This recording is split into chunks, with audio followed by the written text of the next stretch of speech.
il rencontre son petit du quartier à l'aéroport de Johannesburg en Afrique du Sud. Ce dernier était déjà décédé. Lui, sans le savoir, il finit par lui donner une enveloppe et des sandales pour aller donner à sa femme à Kinshasa. Histoire mystique, deuxième partie et fin. Voilà, M. Jude, dans l'avion, commence à avoir des pensées. Commence à penser, mais pourquoi je n'ai pas posé cette question-là directement à Armel? Mais de toute façon, moi et lui, c'est un jeune homme qui vient souvent m'aider. Mais comment il ne m'a jamais expliqué cela, qu'il avait des projets de venir s'installer ici, là? Moi qui connais bien l'Afrique du Sud, j'allais bien même l'aider. Donc, Gilles commençait à avoir des pensées. Penser cela, s'est dit, bon, ok, il n'y a pas de souci.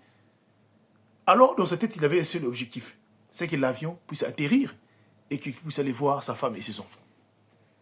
Après le trajet de l'avion, qui était un peu plus long, ils finissent par arriver à Kinshasa. Gilles, direction chez lui à la maison. Alors, la maison de Armel, là où Armel vit, et là où Gilles vit, c'était des parcelles collées.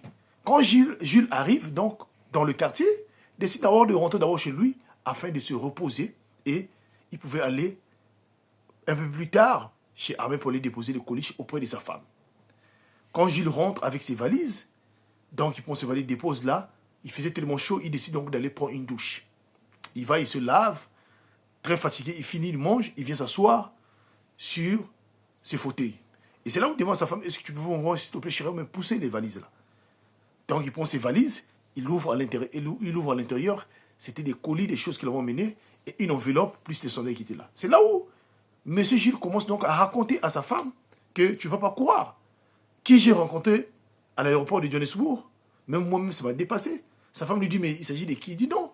Je viens de rencontrer aujourd'hui, en venant, mon petit qui vient souvent me rendre des services là, Armel.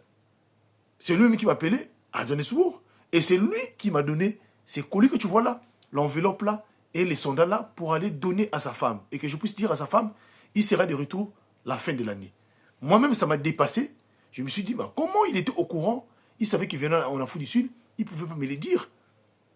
Sa femme a pris tout le temps. La femme de Jules a pris tout le temps d'écouter Jules. À la fin, il dit, si c'est seulement de Armel dont tu parles, notre voisin là, je t'apprends qu'on l'a enterré, ça fait une semaine de cela. Il était mort par crise cardiaque, donc son sommeil.